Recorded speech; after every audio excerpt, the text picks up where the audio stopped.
dan selamat mengikuti. ومن يضلل فلا هادي له وأشهد أن لا إله إلا الله وحده لا شريك له وأشهد أن محمدا عبده ورسوله قال الله تعالى في كتابه الكريم يا أيها الذين آمنوا اتقوا الله حق تقاته ولا تموتن إلا وأنتم مسلمون أما بعد. Ayolah ikhwah, a'azani Allah wa iyyakum. Alhamdulillah pada siang hari ini, di mana di acara daurah ini, ya, yang sesi yang keempat, saya akan menyampaikan sebuah materi yang berjudul Manhaj Dakwah Para Nabi, yang saya ambil dari sebuah kitab yang ditulis oleh Dr. Taufik bin Hadi Al-Madkhali yang berjudul Manhajul Anbiya fi Da'wati ila Allah, ya, fihi al-hikmah wal aql. Ayo ikhwah, semua kita mengetahui bahwa Islam adalah agama yang universal. Segala sesuatu telah dijelaskan oleh Rasul kita yang mulia sallallahu alaihi wasallam. Disebutkan dalam hadis yang sahih bahwa ada seorang datang kepada Salman Al-Farisi. Dia berkata, Inna nabiyyakum qad 'allamakum kulla syai'in hatta al-qira'ah. Nabi kalian itu sudah menyampaikan segala sesuatu sampai tata cara buang air. Berkata Salman, ajal. Benar sekali. Ikhwatul Islam, kalau tata cara buang air yang dianggap remeh oleh manusia itu telah dijelaskan oleh Rasul kita yang mulia sallallahu alaihi wasallam, bagaimana hal-hal yang lebih besar dari itu? Tata cara berdakwah itu pasti telah dijelaskan oleh Allah kepada Rasulnya. Maka kewajiban kita di dalam berdakwah kepada Allah harus mengikuti manhaj atau metode daripada dakwahnya para anbiya. Karena sesungguhnya dakwahnya para anbiya itu adalah merupakan kunci daripada kemenangan seluruh dakwah. Sebaik-baiknya dakwah adalah dakwah para nabi. Ya. Kemudian ikhwatul Islam, yang pertama yang harus kita ketahui, apa tujuan dakwah? Ya, apa tujuan dakwah daripada dakwah para nabi itu? Wala syak, ya, tidak ragu lagi bahwasannya tujuan dakwah para nabi adalah merealisasikan ibadah hanya kepada Allah Subhanahu wa taala.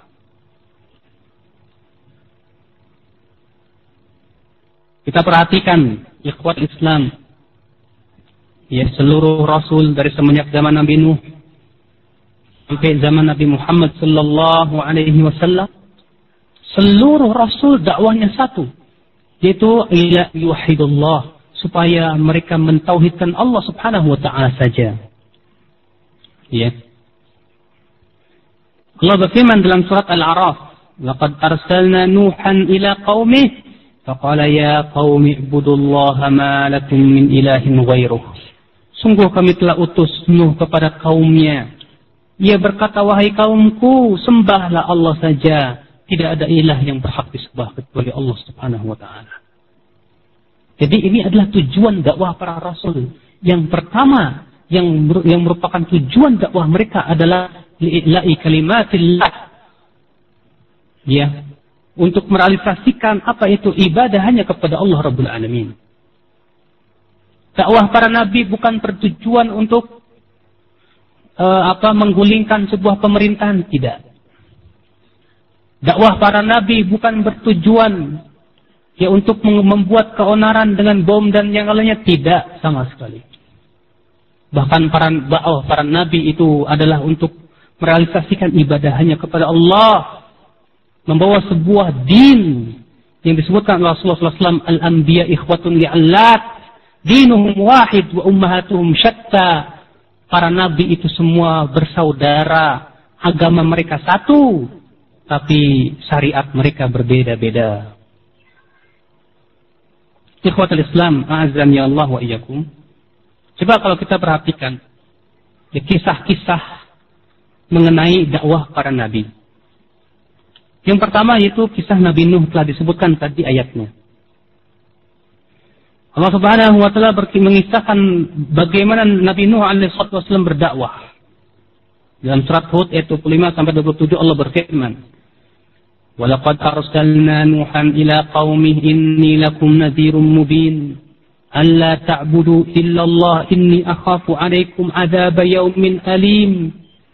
Faqala al-mala'u alladhina kafaru min qaumihi, "Ma naraka illa basharan mithlana." وَمَا نَرَوْكَ اتَّبَعَكَ إِلَّا الَّذِينَ هُمْ أَرَاذِلُونَا بَادِيَ الرَّأْيِ وَمَا نَرَى لَكُمْ عَلَيْنَا مِنْ فَضْلٍ بَلْ نَظُنُّكُمْ كَاذِبِينَ.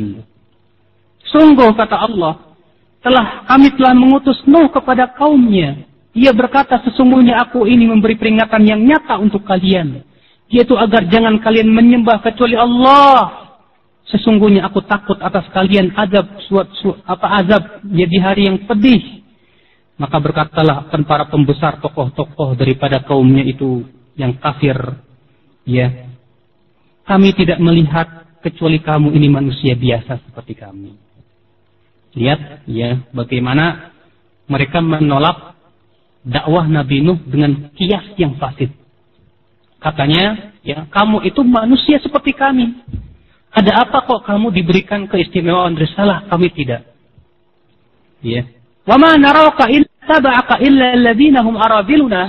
Dan kami tidak melihat pengikut-pengikutmu itu kecuali orang-orang yang rendahan di antara kami, kata mereka. Makanya Syekh Muhammad bin Abdul Wahab dalam kitab beliau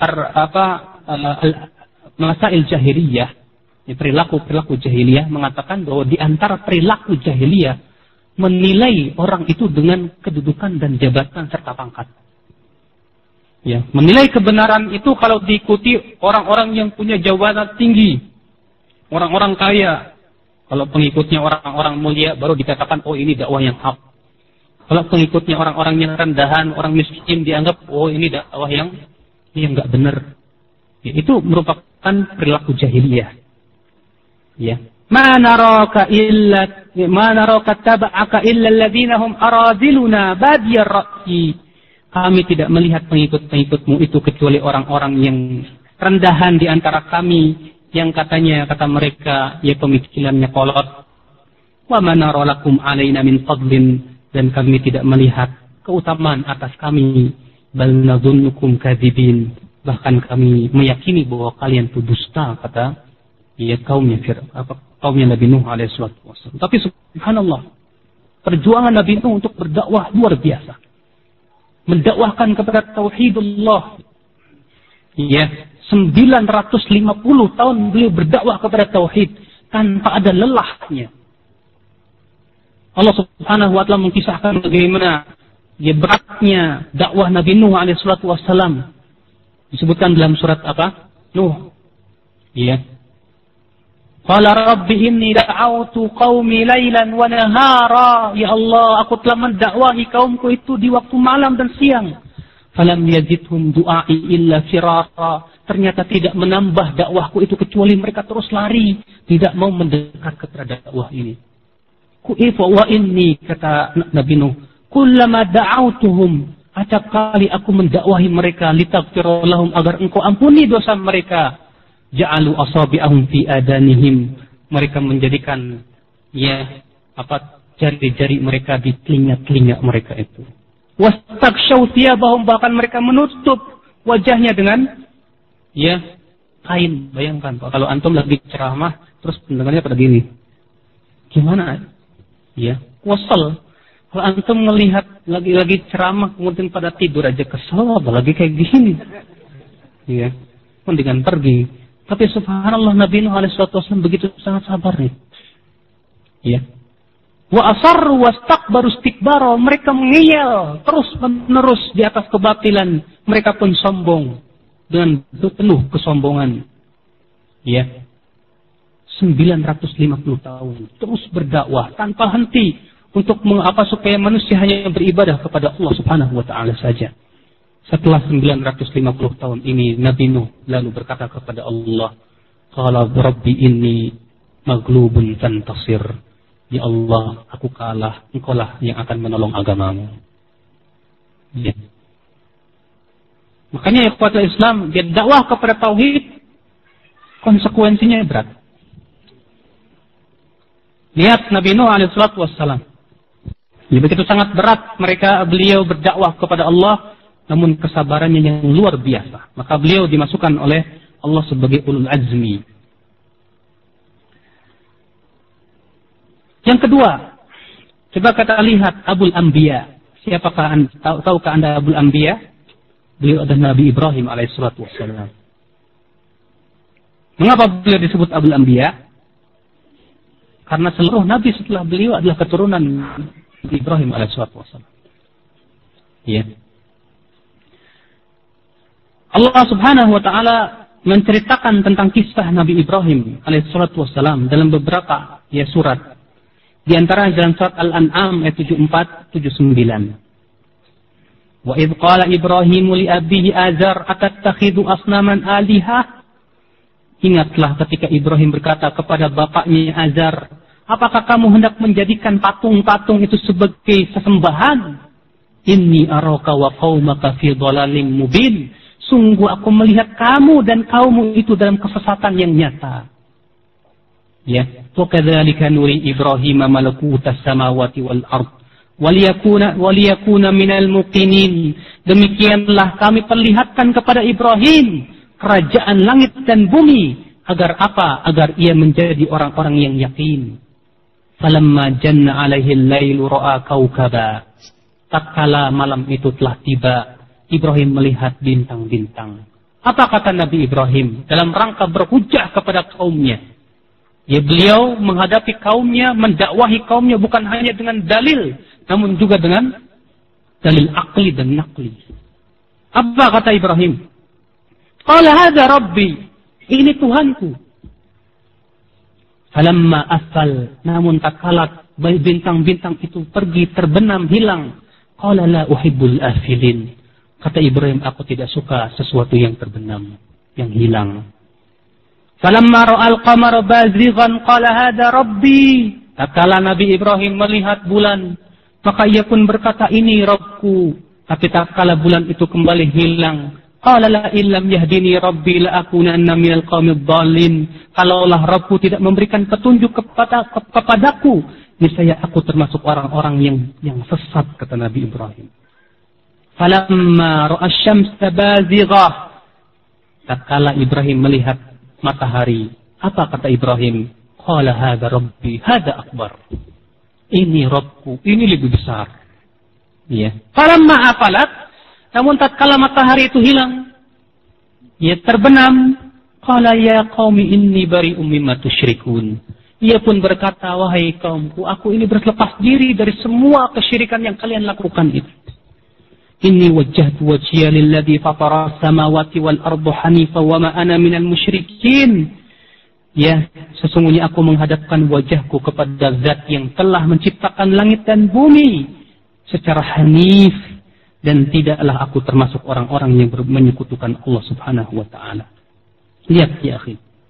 Padahal ya, di zaman Nabi Ibrahim itu ada seorang raja yang sangat zalim, yang sangat lalim. Bahkan ia menganggap dirinya sebagai Rabb. Siapa dia namanya? Namrud. Ya. Namun subhanallah, beliau tidak berdakwah pertama kali apa? Ayo kita gulingkan Namrud. La wallah. Ya, karena Namrud tidak berhukum dan hukum Allah, karena Namrud zalim. La wallah.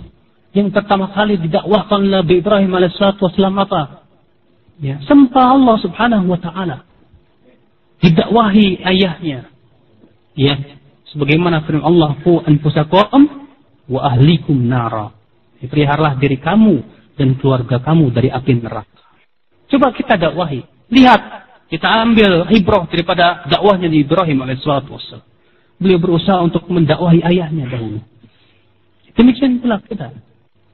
Coba kalau kita dan antum sudah ngaji, alhamdulillah, sudah paham tentang la ilaha illallah, tentang konsekuensinya, kita dakwahi ya yang terdekat kepada kita. Orang tua kita dakwahi. Istri kita dakwahi. Anak kita dakwahi. Alhamdulillah Ustaz, ya keluarga saya sudah ngaji. Coba dakwahi tetangga antum. Coba dakwahi ya orang-orang yang berusaha ya. Mereka itu orang-orang yang beriman, yang mau kembali kepada Allah Subhanahu wa ta'ala. Kemudian kisah yang ketiga, yaitu Nabi Yusuf alaihissalatu wassalam. Nabi Yusuf yang diberikan oleh Allah rupa yang sangat ganteng sekali.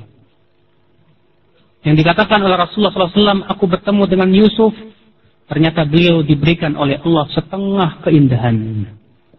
Ya, sampai-sampai wanita yang melihatnya tidak terasa kalau jari jemarinya ia potong-potong. Saking gantengnya Nabi Yusuf. Bagaimana beliau berdakwah?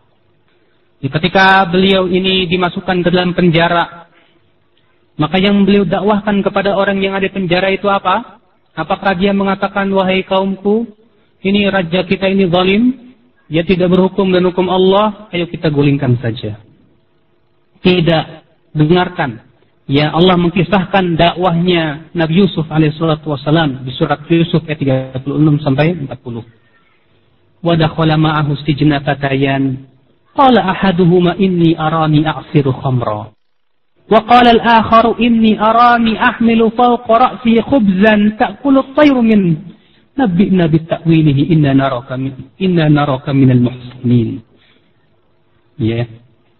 Dan Yusuf pun kemudian masuk ke dalam penjara. Subhanallah, ya. Kenapa beliau masuk ke dalam penjara? Atas permintaan beliau sendiri. Waktu itu beliau difitnah oleh wanita, ya, yang istri daripada Al-Aziz yang berusaha untuk mengajak dia berzina. Ya, kemudian Nabi Yusuf berkata, "Qala Rabbi as-sijnu ilayya mimma tad'unani ilayhi." Ya, as-sijnu ahabbu ilayya ya Allah, penjara lebih saya cintai daripada apa yang mereka seru, yang mereka inginkan itu berupa zina. Masya Allah, ya, sebuah pelajaran yang sangat agung. Allah subhanahu wa ta'ala memalingkan keburukan dari Nabi Yusuf dengan cara dimasukkan ke dalam penjara. Makanya terkadang ya akhi, Allah menginginkan kebaikan kepada seorang hamba, namun dijatuhkan kepada sesuatu yang ia tidak sukai. Ya. Ia tidak suka kepada itu, tapi Allah tahu bahwa itu yang lebih baik buat dia. Ya, makanya ikhwatul Islam disebutkan dalam sebuah asar bahwa apabila Allah menginginkan kebaikan kepada seorang hamba yang ia tahu kalau kekayaan itu akan memfitnah dia, apa kata Allah kepada malaikatnya? Wahai malaikatku, sempitkan rezekinya. Karena sesungguhnya kalau aku luaskan rezekinya, aku akan masukkan ia ke dalam api neraka. Ya. Kita lanjutkan. Faqala ahaduhuma, yang pertama berkata, ada dua orang ini yang didakwahi Nabi Yusuf. Aku bermimpi memeras arak. Yang satu berkata, aku bermimpi aku membawa sebuah apa?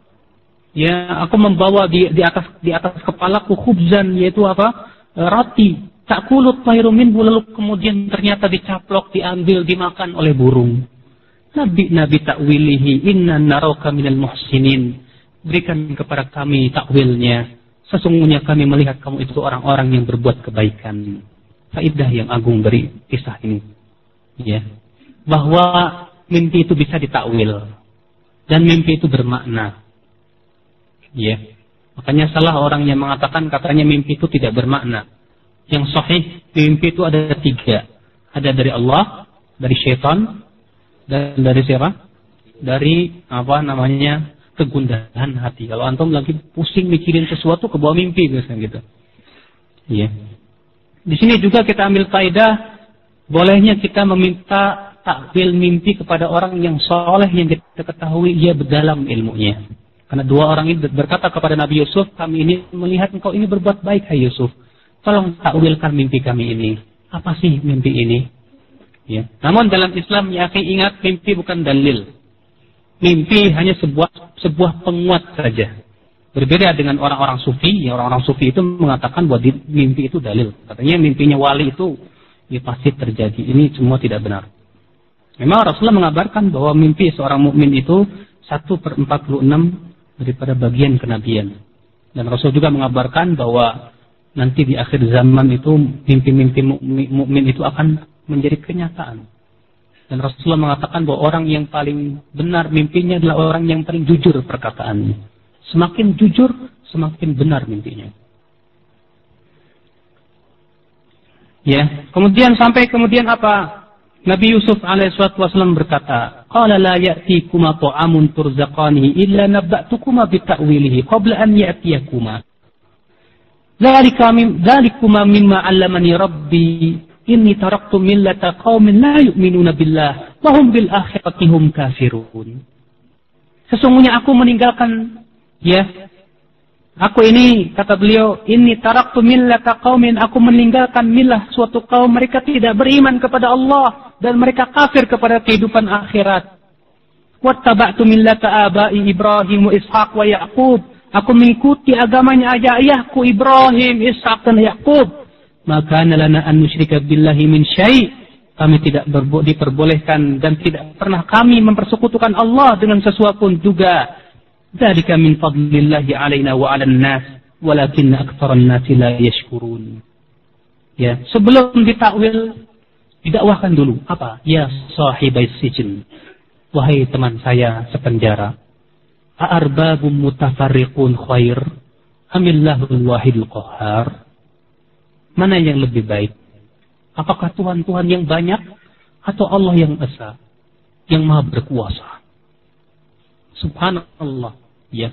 Yang pertama kali didakwahkan oleh Nabi Yusuf alaihissalam kepada dua orang ini, yaitu memperkenalkan tentang tauhidullah. Ya. Dan ini sangat penting ya ikhwatul Islam. Makanya tujuan dakwah para nabi bukan untuk menegakkan daulah, la wallah. Bukan untuk menegakkan daulah seperti yang didengungkan oleh sebagian jamaah di zaman sekarang ini. Ayo tegakkan daulah, ayo tegakkan syariat. Wallahi kita juga mengharapkan agar tegaknya syariat. Wallahi kita sangat ingin agar syariat Islam tegak di muka bumi ini. Akan tetapi kita harus mengikuti dakwahnya para nabi, manhajnya mereka dalam berdakwah kepada Allah Rabbul Alamin. Ya.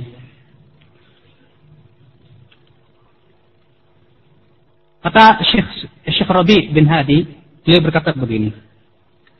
Hal yabda'u fi ad-da'wati ila Allah wa huwa matun zulman yushariku fi sijin mazlumun mithlahu min atharatim wa tahyijim al-hukami dhalama al-mustabiddin?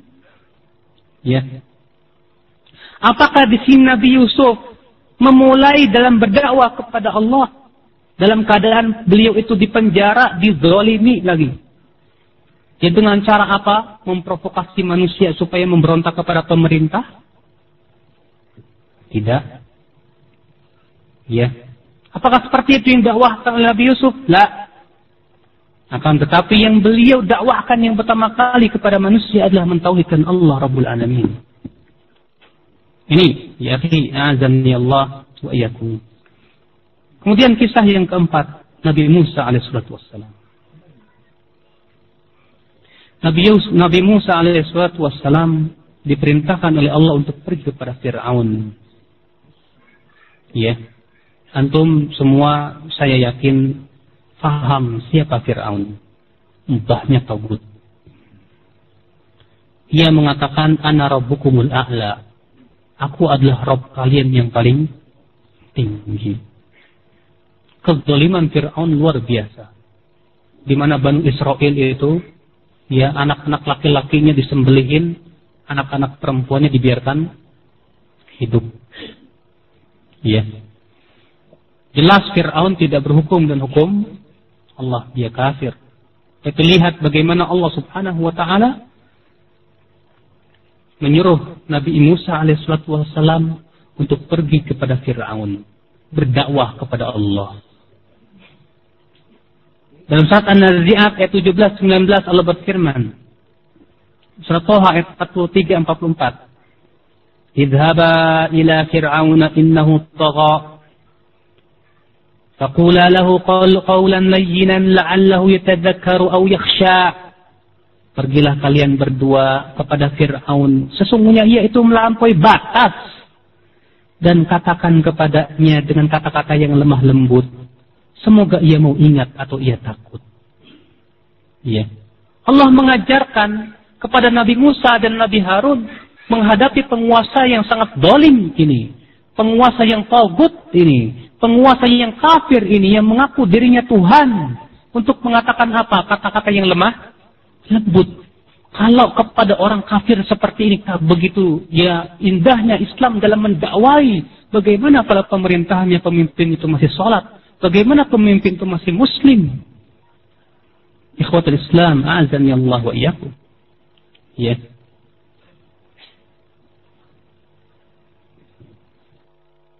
Ini dakwah Nabi Musa, dan kemudian Nabi Musa alaihissalatu wassalam yang mendakwahkan Fir'aun kepada ibadah hanya kepada Allah Subhanahu wa taala.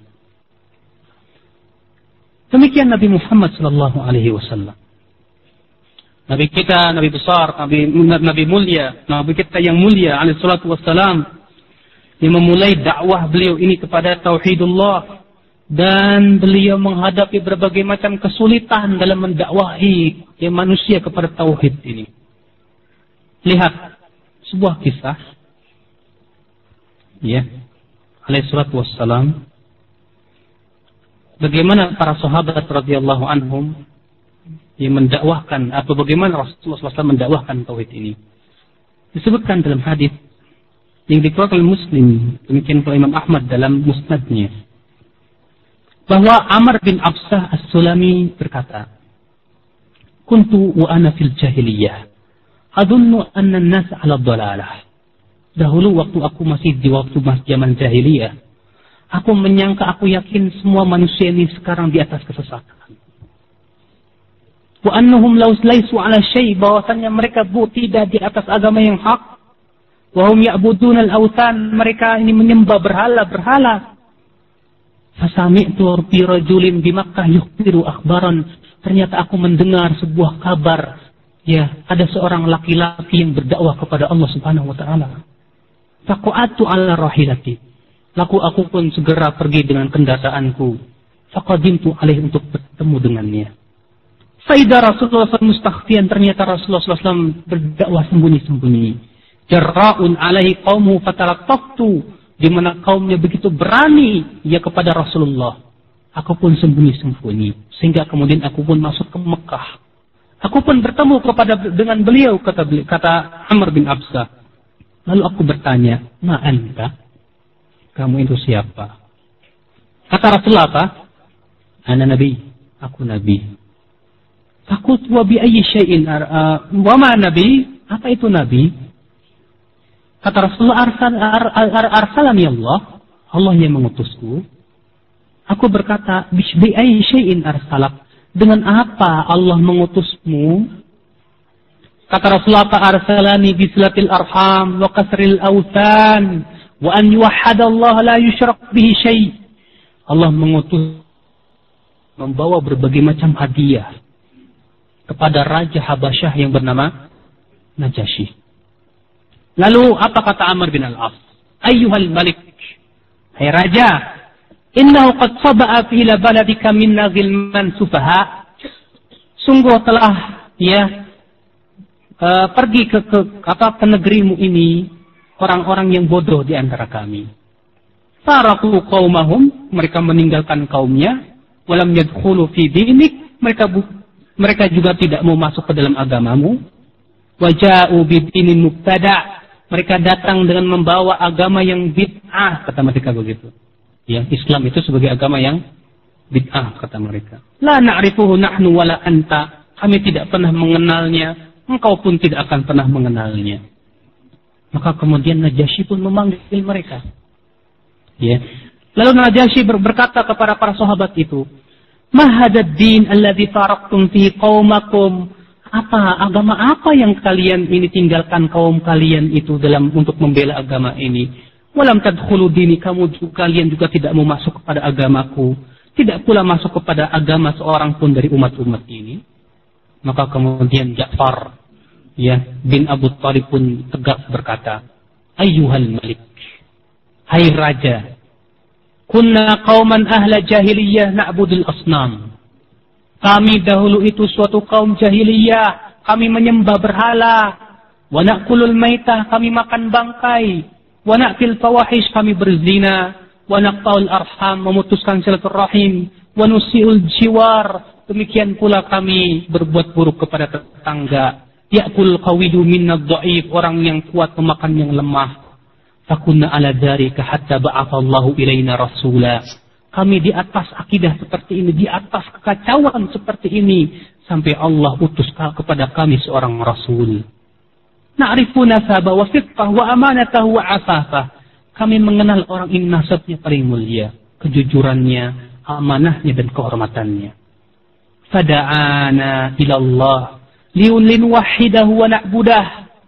Maka orang ini mendakwahi kami kepada Allah agar kami hanya mentauhidkan Allah, agar kami hanya menyembah Allah. Wa nakhla'a ma kunna nahnu na'budu wa aba'una min duni min al-hijarati wal awthan. Dan agar kami melepaskan apa yang dahulu kami sembah, yang disembah oleh bapak-bapak kami berupa bebatuan dan pohon-pohon. Wa amarna bisidqil hadis. Ya, beliau Nabi itu menyuruh kami untuk berbuat jujur. Ini berkata jujur, menyampaikan amanah, silaturahim, demikian pula berbuat baik kepada tetangga dan mencegah diri dari berbagai macam keharaman dan tidak menumpahkan darah. Nabi itu melarang kami dari fahisyah, berkata dusta, memakan harta anak yatim, menuduh wanita yang baik-baik. Dan Nabi itu menyuruh kami agar hanya menyembah Allah saja dan kami tidak menyekutukan Allah Subhanahu wa taala. Subhanallah, ini ya, yang didakwahkan oleh Nabi Muhammad sallallahu alaihi wasallam. Ya, bahkan ketika Abu Sufyan ditanya oleh Heraklius dalam hadis yang diriwayatkan Bukhari dalam kitab Badul Wahyi, dalam hadis yang panjang sekali. Apa kata Heraklius kepada Abu Sufyan? Ma ya'murukum? Apa yang diperintahkan oleh Nabi itu? Qala Abu Sufyan, aku berkata, "Ubudullaha wahdah, la tusyriku bihi syai'a, watruku ma yaqulu aba'ukum, wa ya'muruna bis salati was sidqi wal afafi was silah." Ya, Nabi itu berkata, sembahlah Allah saja, jangan kalian sekutukan sedikit pun juga. Tinggalkan apa yang dikatakan oleh nenek moyang kalian, bapak-bapak kalian itu. Nabi itu menyuruh kami sholat, dia berkata jujur, menjaga kehormatan dan menjalin silaturahim. Ikhwatul Islam, ini adalah dakwahnya Rasulullah sallallahu alaihi wasallam. Ya. Padahal subhanallah, ketika pembesar Quraisy datang kepada Rasulullah sallallahu alaihi wasallam, ngapain? Ya. Untuk menawarkan 3 perkara. Yang pertama, kedudukan. Yang kedua, harta. Yang ketiga, apa? Wanita. Ya. Ditawarkan kepada Rasulullah sallallahu alaihi wasallam. Ini ya, dari Jabir bin Abdullah, ia berkata, kaum Quraisy ia berkumpul, ia rapat suatu hari. Mereka berkata, coba lihat orang yang paling tahu di antara kalian tentang sihir, perdukunan dan syair. Hendaklah ia mendatangi orang yang telah memecah belah ya persatuan kami dan telah mencela agama kami ini. Lihat, ikhwatul Islam, Rasulullah dituduh memecah belah. Rasulullah sallallahu alaihi wasallam dituduh apa? Ya, memecah belah. Di zaman sekarang dakwah kepada tauhid, dakwah kepada sunnah, ya dianggap apa? Memecah belah juga, persis sama, tidak ada bedanya. Ya. Maka orang-orang Quraisy ini berkata, coba ya lihat, ada di antara kita yang paling tahu tentang sihir, perdukunan dan syair-syair Arab. Coba datang kepada Nabi ini yang kata mereka yang memecah belah ini, ya, dan hendaklah ia ajak bicara. Wayang durma yaruddu alaih, dan kita lihat apa yang ia jawab. Faqalu, mereka berkata, ya, kata orang-orang Quraisy ini, kami tidak mengetahui ada seorang pun yang paling tahu tentang sihir, perdukunan dan syair kecuali Utbah bin Rabi'ah. Ya. Kemudian mereka berkata, engkau hai Abul Walid. Lalu ia didatangi oleh Utbah dan berkata, ya, Maksudnya Utbah pun mendatangi Rasulullah sallallahu alaihi wasallam. Faqal, maka Utbah berkata, "Ya Muhammad, anta khair am Abdullah?" Hai Muhammad, apakah kamu lebih baik atau bapakmu Abdullah? Maka Rasulullah pun diam. Ia berkata lagi, "Anta khair am Abdul Muttalib?" Mana yang lebih baik? Engkau lebih baik atau kakekmu Abdul Muttalib? Rasulullah pun diam. Kemudian ia berkata, "In kunta taz'um anna haula'i khairum minka faqad 'abidul aliha allati ubidat." Ya. Kalau engkau menganggap bahwa mereka itu bapak-bapak dan kakek-kakekmu itu lebih baik dari kamu, mereka sudah menyembah Tuhan-Tuhan yang telah disembah itu. Wa in kunta taz'um annaka khairum minhum fatakallam.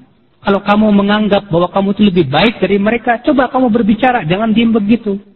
Hatta nasma'a qaulak, sampai kami mendengar perkataan itu. Inna wallahi ma ra'aina sakhlatan qad ash'am ala qaumika minka. Sesungguhnya kami ini tidak pernah melihat ada orang yang paling sial ya terhadap kaummu dari engkau, katanya. Faraqta jama'atana wa syattatta amrana.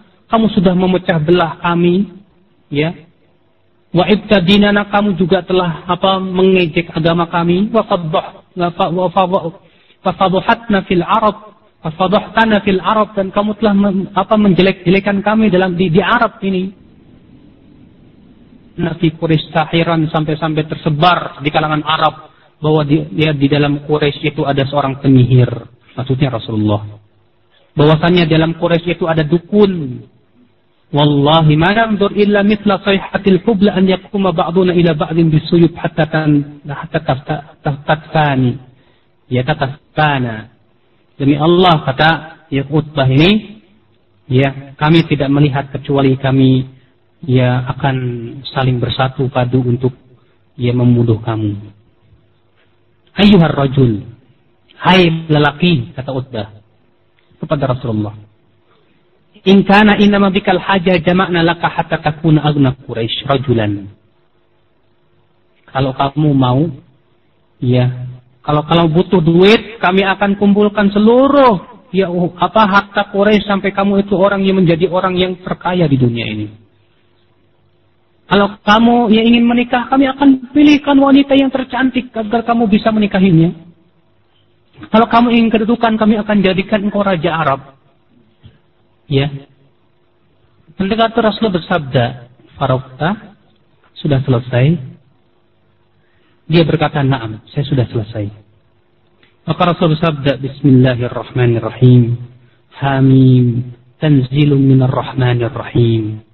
Sampai firman Allah, "Fa'in a'rabu faqul anzartukum sa'iqatan mithla sa'iqati 'adi wa Thamud." Maka mendengar itu Utbah merinding dan berkata, "Hasbuk, sudah cukup sampai di sini." Ma indaka ghairu hada, apa tidak ada selain ini, kata Utbah. Kata Rasulullah, tidak ada. Maka kemudian dia pun kembali kepada Quraisy dan berkata, yang menceritakan tentang kejadian itu, yang dimana Utbah itu terpengaruh dengan keindahan bahasa Al-Quran, di mana ia berkata, katanya, "Demi Allah, aku ini orang yang paling tahu tentang syair Arab, dan sungguh aku tidak pernah mendengar ya kata-kata yang lebih baik dari kata-kata itu." Tapi kemudian Utbah tidak masuk Islam. Ya. Lihat, ya Rasulullah ditawarkan 3 perkara. Yang pertama apa? Tahta. Ditawarkan tahta. Ente mau jadi pemimpin Arab, kalau menjadikan pemimpin Arab. Mungkin kalau kita berpikir, iya ya kenapa Rasulullah nggak jadi pemimpin dulu? Udah gitu, kalau udah jadi pemimpin kan gampang, tinggal yang melaksanakan syariat Islam. Ya akhi, tidak semudah itu. Ya.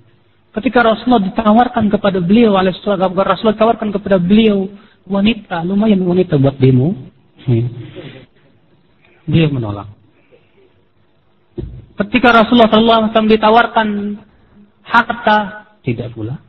Rasulullah memilih terus berdakwah, mendakwahi individu-individu, menghadapi berbagai macam kesulitan. Karena itu yang dititah oleh Allah Subhanahu wa taala. Ikhwatul Islam azani Allah wa iyyakum. Maka inilah dakwah para nabi. Ya, memang capek, memang berat, memang susah. Cuma aneh saya tidak mengerti mengapa kemudian Ya, kita yang begitu berat menghadapi berbagai macam kesulitan, berbagai macam tuduhan. Ya, kemudian banyak orang-orang yang ya mencela kita katanya sebagai orang-orang yang pengecut, tidak mau berjihad di jalan Allah. Ya, tentu itu ada pembahasan lain. Ikhwatul Islam,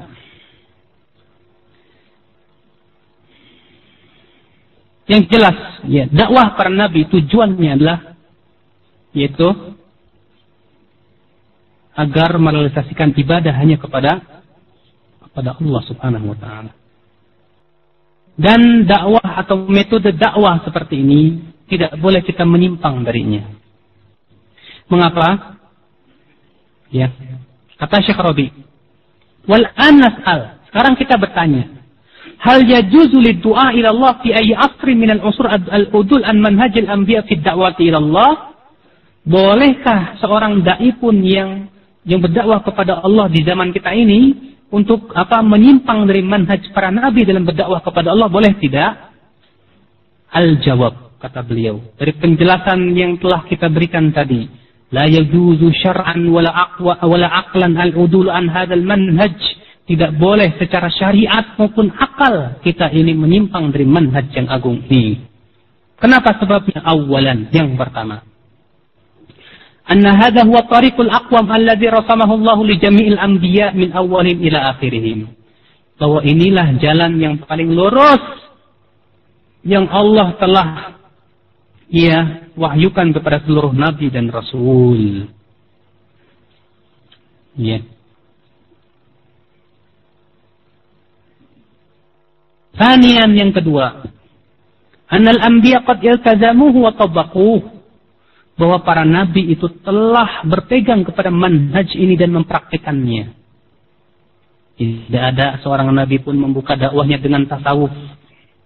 Tidak ada seorang nabi pun yang membuka dakwahnya dengan filsafat dan ilmu mantik.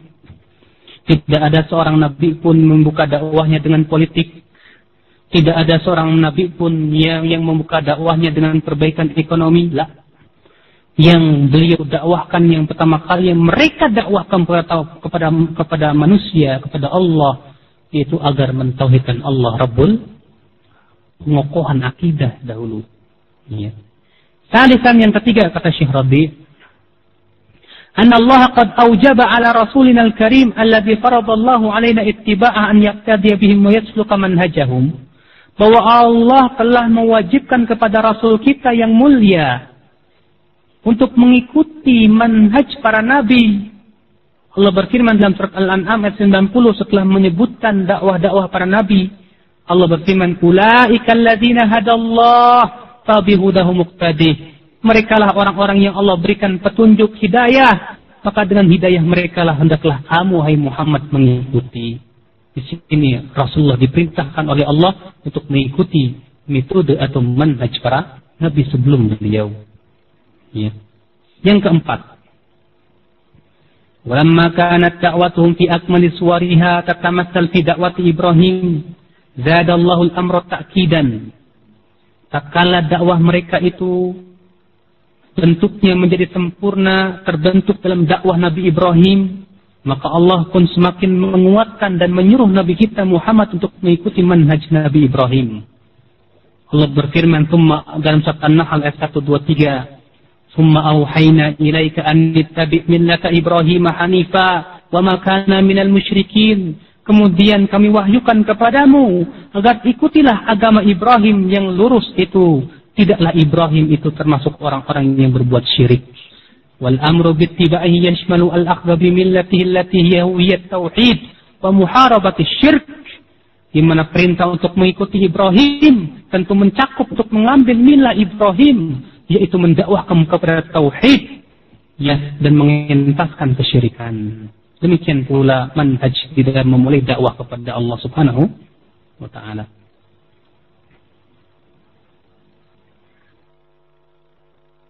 Hadisan kata beliau yang kelima.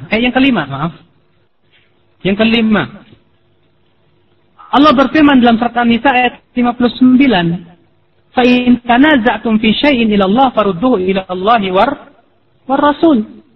Ya, kalau kalian berselisih pada suatu perkara, kembalikan kepada siapa? kepada Allah dan Rasul. Ya. Ternyata kalau kita kembalikan kepada Al-Quran, maka Al-Quran mengabarkan kepada kami, kepada kita semua, bahwa seluruh Rasul akidah mereka akidah tauhid, dakwah mereka memulai dengan tauhid. Kalau kita kembalikan kepada ya Rasul kita yang mulia, kita dapati pula beliau menyuruh para sahabatnya untuk memulai dakwah kepada tauhid, sebagaimana Rasulullah ketika mengutus Mu'adz ke Yaman. Apa kata beliau? Ya falyakun awwalu ma tad'uhum ilaihi ila an yuwahhidullah. Hendaklah yang pertama kali kamu dakwahkan sampai mereka mentauhidkan Allah Subhanahu wa taala. Apa ada dalam Al-Qur'an kita memulai dakwah dari politik? Apa ada dalam Al-Qur'an kita mulai dakwah selain dari tauhid? Abadan. Apa ada dalam sunnah bahwa tujuan dakwah kita ini adalah untuk apa? Ya, untuk menegakkan daulah? La Allah. Kemudian yang keenam kata Syekh Rabi' bin Hadi Al-Madkhali, "Anna Allah khalaqal kaun wa nazzamahu wa tanziman kauniyan wa syar'iyyan." Bahwa Allah telah menciptakan alam semesta ini dan mengaturnya dengan aturan yang syar'i, kauni dan syar'i. Faja'ala lil kauni sunana, di mana Allah Subhanahu wa taala menjadikan untuk alam ini sunnah-sunnahnya. Yasiru fi nitaqiha, dengan sunnah-sunnah itu alam semesta pun berjalan ya sesuai dengan aturan tersebut. Law ikhtallat hadhihi sunan al-kauniyah la fasada hadzal kaun. Kalaulah ya planet-planet dan yang lainnya itu keluar daripada apa yang telah Allah tentukan, tentu akan rusak ya alam semesta ini. Wa wadu'a lis-samawati wal ardi wal aflaq wal kawakib wasyamsa wal qamar sunana. Allah telah menyebutkan, telah meletakkan patokan-patokan untuk langit, bumi, demikian pula bintang-bintang, matahari, bulan. Allah telah menentukan garis edarnya, tempatnya. Law ikhtalat hadis sunan, kalau ternyata ia telah melenceng dari garis, hancur pula alam semesta ini. Wa min sunanillahil kauniyah, di antara sunnah-sunnah Allah yang bersifat kauniyah, annal hayawan min insan wa ghairi la ya'ishu illa bi ruhin wa jasad. Bahwa yang namanya sesuatu yang hidup, baik manusia maupun yang lain, tidak mungkin hidup kecuali dengan roh dan jasad. Walau faraqatir roh al jasad matal jasad. Kalaulah roh itu meninggalkan jasad, otomatis jasad pasti akan mati. Ya. Wa fasad wa antan, tentu akan rusak dan menjadi bangkai. Ya. Wa min sunanillahi fi alamin nabat, di antara sunnah Allah pada alam tumbuhan, bahwasanya yang namanya pohon itu tidak tegak dan tidak hidup kecuali di atas batang. Ya, di atas ya batang, di atas akar. Wa fi alami syara'i, demikian pula dalam alam syariat. La taqumu syariah illa ala aqidah. Syariat tidak akan tegak kecuali di atas aqidah, di atas tauhid. Sekarang kalau ada orang ya, Masya Allah ibadahnya luar biasa, sementara dia datang ke dukun, datang ke kuburan minta-minta, apakah dia kira Allah akan terima amalan-amalannya? Allah berfirman, la in asyrakta la yahbatanna amaluk. Kalaulah kamu berbuat syirik, pasti Allah akan batalkan seluruh amalanmu itu. Iya.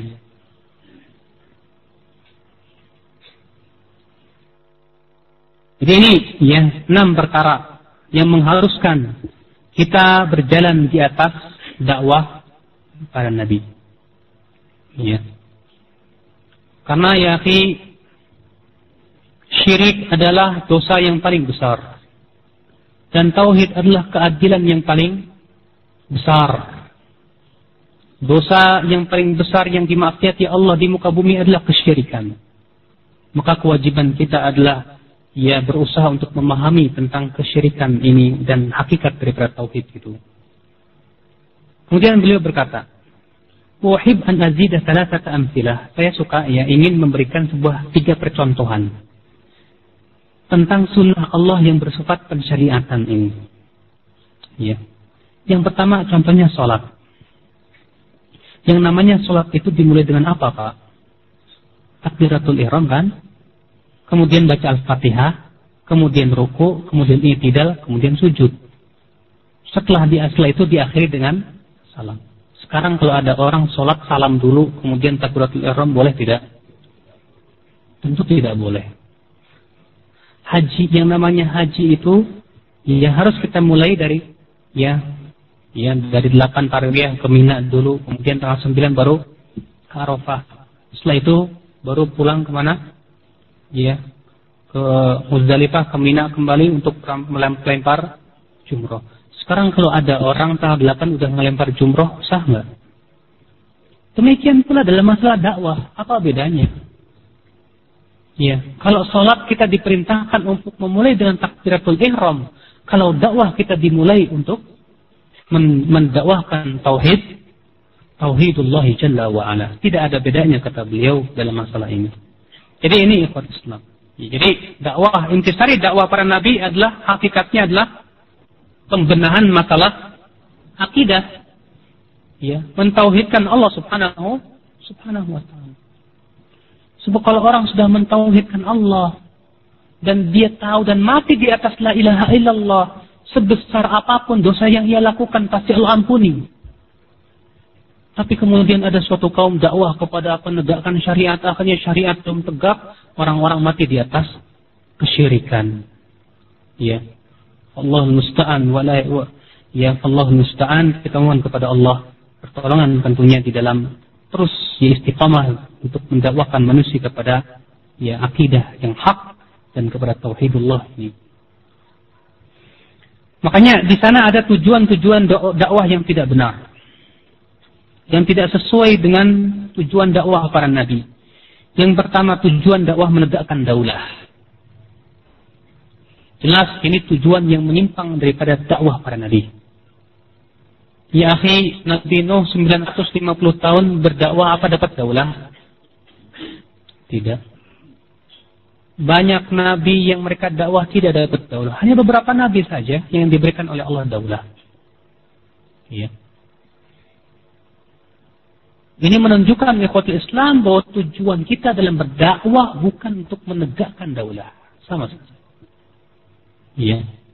Dakwah itu hanya sebatas wasilah. Yang kedua, tujuan dakwah merekrut massa. Ini juga sebuah tujuan yang tidak benar.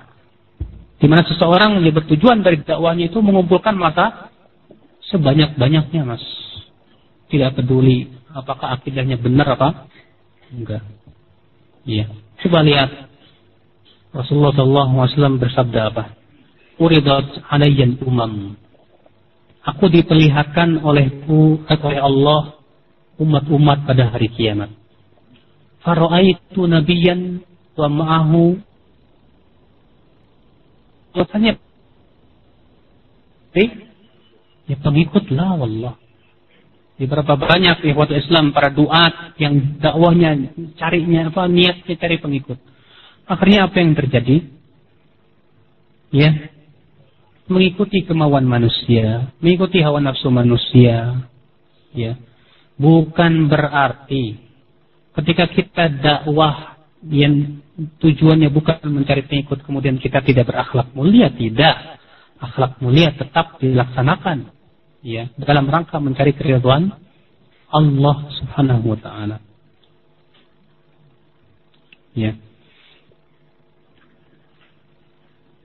Jadi ini. Maka memulai tauhid adalah metode dakwah para nabi. Namun bukan berarti ikhwatul Islam ketika dakwah itu difokuskan kepada tauhid kita meninggalkan pelajaran-pelajaran yang lain, tidak. Tetap kita berdakwah kepada tauhid, kita juga ajarkan manusia tentang sholat, kita ajarkan manusia tentang zakat, kita ajarkan manusia tentang akhlakul karimah dan yang lainnya. Bukankah ketika Rasulullah SAW berdakwah di Mekah, Abu Sufyan ditanya oleh Heraklius, apa yang diperintahkan oleh Nabi itu? Apa kata Abu Sufyan? Ubudullah wa la tusyriku bihi syai'a wa ya'muruna bis shalah. Dia menyuruh kami untuk salat. Wasidqa, jujur. wal afaf, menjaga kehormatan, wassilah, menjaga silaturahim. Berarti yang diajarkan Rasul bukan hanya tauhid, artinya tauhid itu sebagai fokus utama kita, tapi yang lainnya pun kita tetap ajarkan. Itu yang paling pertama. Bahkan ketika Rasulullah sudah hijrah ke Madinah pun juga, ya akhi azani Allah wa iyyakum, ya kita dapat ya Rasulullah SAW tetap memfokuskan kepada tauhid ini. Terkadang ya akhi ada orang berkata begini, kok akidah terus ya dari dulu akidah lagi. Sering kali kita mendengar orang-orang yang suka nyeletuk begitu. Dari dulu kok dakwah kepada akidah dulu. Bagaimana ini? Kita katakan ya akhi, seseorang meninggalkan maksiat itu karena akibat dari apa? Akidah. Seseorang kuat untuk mentauhidkan Allah, mentaati Allah dan menjalankan sunnah Rasul karena apa? Akidah. Kalau akidahnya keropos, otomatis dia tidak akan mau mentaati Allah. Makanya Aisyah berkata apa? Adalah ayat yang pertama kali turun dari Al-Quran tentang surga dan neraka. Kalaulah yang pertama kali yang turun itu jangan kalian mencuri, kami akan berkata kami tidak akan meninggalkan mencuri. Kalaulah yang pertama kali ayat itu turun jangan kalian berzina, kami akan berkata kami tidak akan meninggalkan zina. Kenapa? Akidah belum siap. Ya. Makanya pembinaan akidah itu harus kita dahulukan. Ikhwatul Islam, a'azzani Allah wa iyyakum.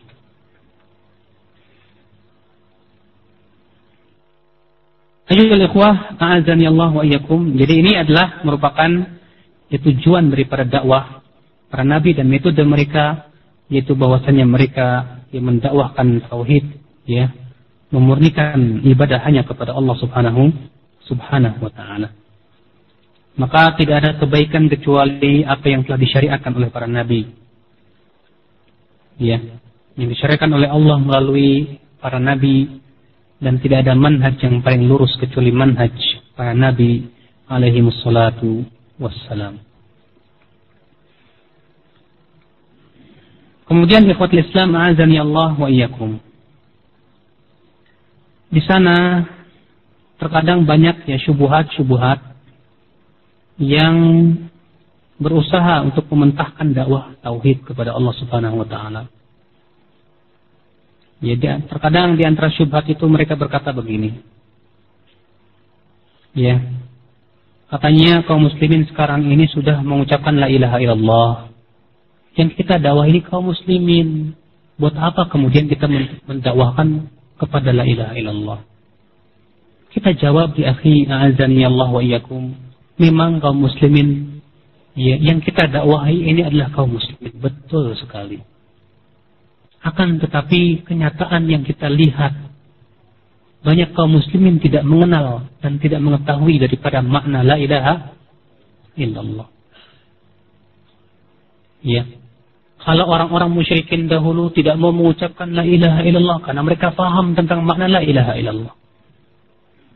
Sampai mereka orang-orang Quraisy berkata apa? Aja'alal alihata ilaha wahida. Inna hadza la syai'un ujab. Apakah Muhammad hendak menjadikan ilah-ilah yang banyak itu menjadi satu saja? Sungguh ini aneh sekali.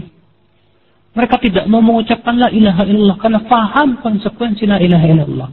Namun sekarang kita lihat banyak kaum muslimin mengucapkan la ilaha illallah, tidak paham tentang apa yang diinginkan oleh la ilaha illallah. Datang ke dukun, datang ke kuburan, ngalap berkah di sana, cimat-cimat merajalela, isim-isim dan yang lainnya, bertawakal kepada selain Allah. Ya.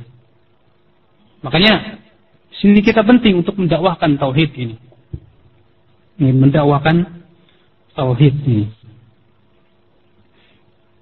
Terkadang juga ada syubhat, ya, yang mengatakan katanya dakwah tauhid ini memecah belah umat. Padahal katanya persatuan itu harus lebih didahulukan daripada sebatas masalah-masalah yang sifatnya cabang dan sepele. Nah, subhanallah. Ya, ada lagi orang yang mengatakan begitu. Ya, apa sih? Ngapain sih masalah-masalah sepele kayak gituan diributin? Sering dengar kan antum seperti itu. Ngapain sih masalah sepele seperti itu diributkan? Masya Allah. Apakah orang datang ke berat dukun disebut sepele? Apakah orang datang ke kuburan ngelap berkah dan berdoa kepada selain Allah dianggap sepele? Apakah orang bertawasul kepada selain Allah dianggap sepele? Ya subhanallah. Lantas yang menurut kalian besar itu apa? Ya. Oh lihat kaum muslimin di Bosnia ini dibunuhin. Ya. Ini dulu kata mereka. Ya akhi, kenapa mereka itu sampai dibunuhin orang-orang kafir? Apa sebabnya kaum muslimin dihinakan di belahan dunia ini? Apa sebabnya? Coba lihat dalam Al-Quran dan Sunnah. Kaum muslimin dihinakan oleh Allah Rabbul Alamin karena mereka tidak mentauhidkan Allah, karena mereka jauh daripada agama Allah Rabbul Alamin. Wallahi kata Syekh Utsaimin, kalaulah akidah kaum muslimin ini ya lurus, musuh sekuat gunung pun tak akan mampu mengalahkan pasukan kaum muslimin. Ya.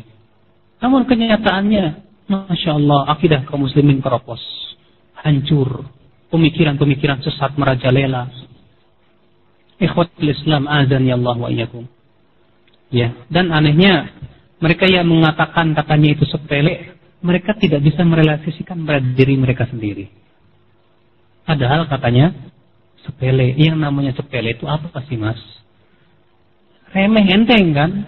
Tapi aneh, mereka menganggap itu sepele, tapi tidak bisa merealisasikan untuk diri mereka sendiri. Seharusnya kalau mereka menganggap itu sepele, mereka yang pertama kali merealisasikannya. Aneh bin ajaib memang. Ya, kontradiktif yang fatal. Ada lagi yang berkata begini, lah dakwahnya kita kan berbeda dengan dakwahnya para nabi. Zamannya kita ini berbeda. Iya. Jadi bagaimana? Ya sudah kita dakwahi, ya mulai dari masalah-masalah apa? Ya, akhlak dulu. Iya. Maka subhanallah jelas ini juga menyimpang dari manhaj para nabi. Ya kenapa? Karena keadaan kita dalam berdakwah ya tidak lebih jauh daripada dakwahnya para nabi terdahulu. Di mana pada zaman sekarang ini manusia sudah sangat lemah ya ilmu mereka tentang tauhidullahi jalla wa ala dan tidak mengenal tentang makna la ilaha illallah, apa syarat-syaratnya, apa pembatalnya, demikian pula apa rukun-rukunnya mereka tidak mengenal. Maka ya jelas ini semua syubhat-syubhat yang sama sekali ya tidak perlu kita dengarkan. Ikhwatul Islam, a'azani Allah wa iyyakum.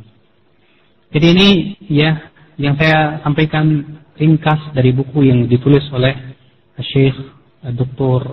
Rabi bin Hadi Al-Madkhali, bahwa manhaj atau metode dakwah para nabi tiada lain adalah untuk mendakwahkan tauhid ke tengah-tengah umat ini. Maka kewajiban kita yang pertama yaitu memfokuskan ya dakwah kita dan pelajaran kita kepada akidah, kepada tauhid. Setiap kita, individu kita wajib untuk mempelajari tentang la ilaha illallah.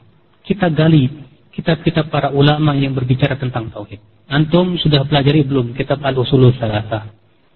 Sudah belum kita pelajari kitab Tauhid, syarah Fathul Majid, syarah kitab Tauhid misalnya? Sudah belum kita pelajari? Berapa kali antum pelajari itu? Ya, kalau Nabi Ibrahim saja berdoa kepada Allah, wajnubni wa baniya an na'budal asnam. Jauhkan aku dan anak-anakku ya Allah untuk menyembah berhala. Nabi Ibrahim sudah dijamin oleh Allah tidak akan pernah jatuh kepada kesyirikan, tetap berdoa kepada Allah. Apalagi kita yang nggak dapat jaminan. Kita dapat jaminan dari siapa?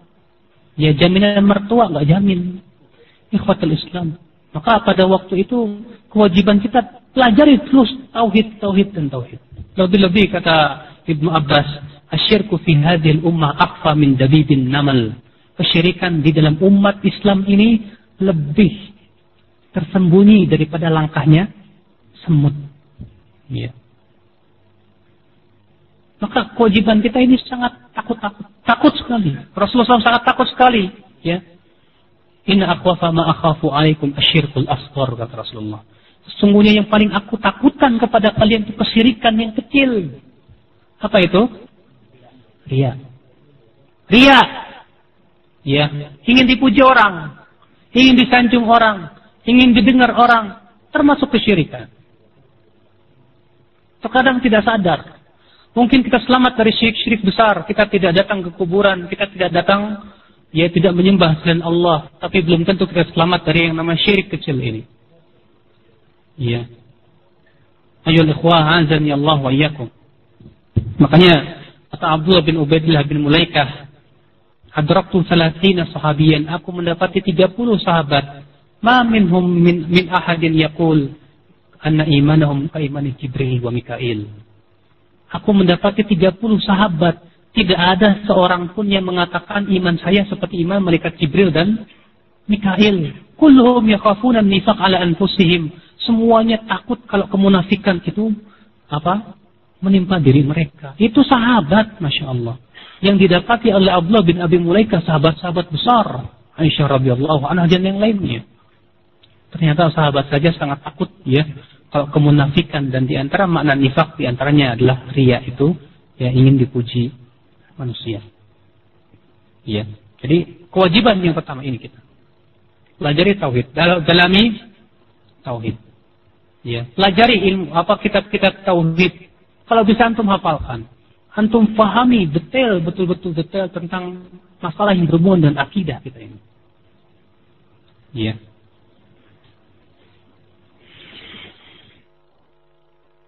Ini saja yang disampaikan pada kesempatan daurah ini. Saya tidak akan berpanjang-panjang, dan insyaallah kita buka pertanyaan, karena ini setelah asar, saya kira cukup sampai di sini. Artinya saya tidak akan meneruskan setelah asar. Bagi yang ingin bertanya silakan bertanya aja sekarang.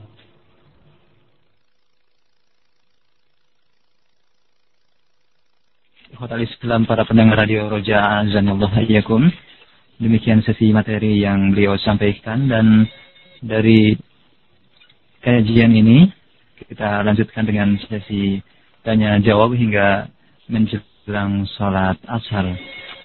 InsyaAllah ta'ala akan kita simak beberapa saat dari pembahasan ini, sesi tanya jawab.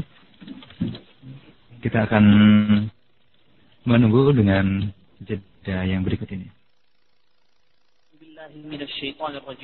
أفلا يتدبرون القرآن ولو كان من عند غير الله لوجدوا فيه اختلافا كثيرا.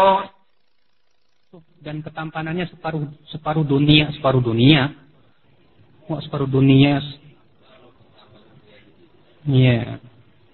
Berapa jarak tahun antara Nabi Muhammad dan Nabi Yusuf? Jauh banget. Cuman Nabi Muhammad ketemunya waktu Isra Mi'raj. Ketemu dengan Nabi Yusuf itu di langit yang keempat. Nasihatkan kepada kami sebagai penuntut ilmu agar istiqomah. Semua kita menuntut ilmu. Anak antum tidak ada bedanya. Penuntut ilmu juga sama. Kita semua ingin istiqomah. Cuman jalannya itu harus kita jalani. Yang pertama ikhlas. Yang kedua mengikuti tauhid. Yang ketiga mengikuti Rasulullah SAW. Yang ketiga menuntut ilmu. Jangan sampai kita ini merasa cukup dari ilmu. Yang keempat, berteman dengan teman-teman yang salih. Yang kelima, jauhi maksiat. Yang keenam, bacalah kisah-kisah para nabi dan rasul, para ulama yang mereka itu istiqomah di jalan Allah Subhanahu wa taala.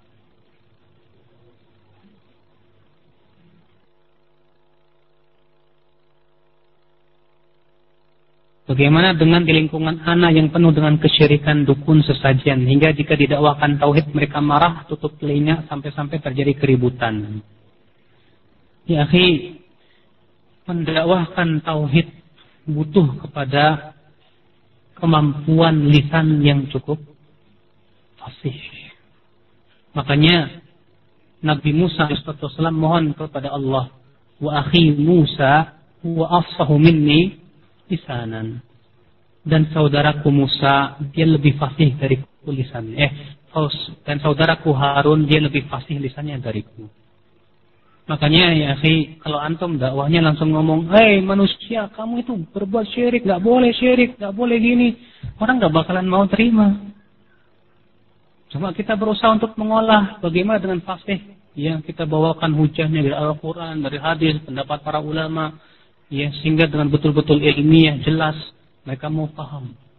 Kalau misalnya kita tahu mereka itu fanatik kepada mazhab Syafi'i, bawakan kitab-kitab mazhab Syafi'iyah. Ini loh, ya, dari pendapat ulama-ulama Syafi'iyah, melarang tauhid.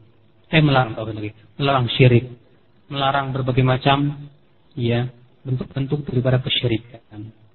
Ya. Makanya antum ketika dakwah itu harus mempersiapkan dulu ilmunya. Sementara antum semangat untuk dakwah tapi antum tidak punya ilmunya, kaif. Ya.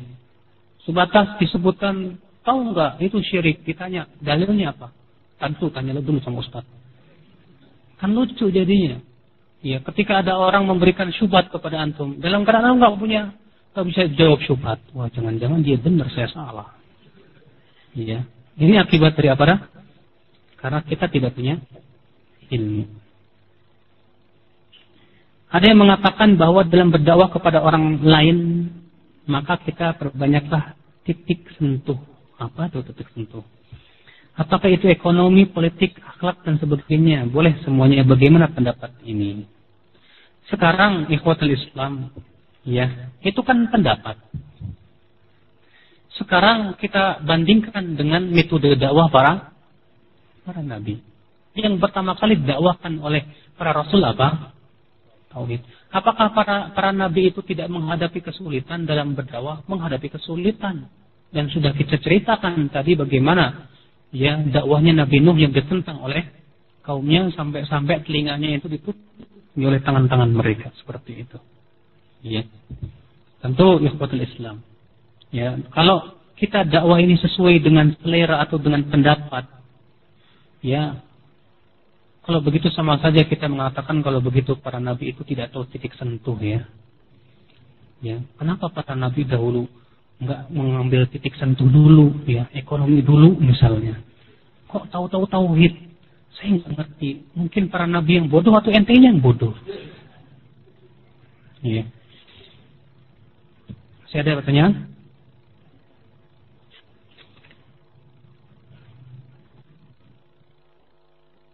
Setelah ini kami akan pulang ke rumah masing-masing. Nasihatkan kami pribadi, kepala keluarga, anggota masyarakat. Masya Allah, nasihatnya panjang. Rasulullah biasanya kalau memberikan nasihat, usikum bitaqwallah. Akan mewasiatkan kalian dengan takwa kepada Allah. Ilmu yang antum pelajari di sini bukan untuk dibangga-banggakan. Antum belajar datang ke sini untuk diamalkan. Ya, ilmu kalau tidak diamalkan menjadi sebuah bumerang yang akan menyeret kita ke dalam api neraka. Maka antum ketika menuntut ilmu dan mendengarkan ilmu tersebut, jangan yang pertama kali antum pikirkan adalah si fulan belum dapat ilmu ini, si fulan belum ini. Tapi pikirkan diri sendiri, saya sudah belum mempraktikkan ilmu ini. Terkadang seringkali, ya, kita seseorang ustadz ketika menyampaikan sebuah ilmu, ya, terkadang kita berpikir, si fulan ini belum begini, belum begitu, ya, tidak sesuai dengan ini, tanpa kita memperhatikan diri kita. Kewajiban kita adalah perbaikan diri kita dulu. Kita banyak introspeksi diri. Antum pulang ke rumah, ya, sudah berapa ilmu yang saya amalkan? Ya, sudahkah doa pagi dan sorenya sudah kita amalkan? Tauhidnya sudah belum kita pahami? Usul salah sudah belum saya kuasai? Coba, ya, kita berusaha. Setelah pribadi kita sudah paham, alhamdulillah berusaha, ya, kita berusaha dakwahi kepada bapak kita, anak istri kita, ya, anak kita, supaya mereka itu selamat dari kesyirikan, ya, kemudian mereka betul-betul mengamalkan agama ini. Itu, ya, tentang fikih dakwah itu ada tersendiri, karena pembahasan kita adalah manhaj para nabi dalam berdakwah kepada Allah. Di sana ada lagi fikih dakwah. Bagaimana kita berdakwah? Ya, bagaimana metodenya berdakwah yang sesuai dengan Al-Quran dan Sunnah dan Rasulullah SAW. Ini ada pembahasan tersendiri dan cukup panjang sekali. Ya, cukup panjang. Nah, masih ada yang bertanya? Sudah tidak ada lagi? Baik, kalau tidak ada lagi kita tutup sampai di sini. Subhanakallah wa bihamdik asyhadu an la ilaha illa anta astaghfiruka wa atubu ilaik. Wassalamualaikum warahmatullahi wabarakatuh.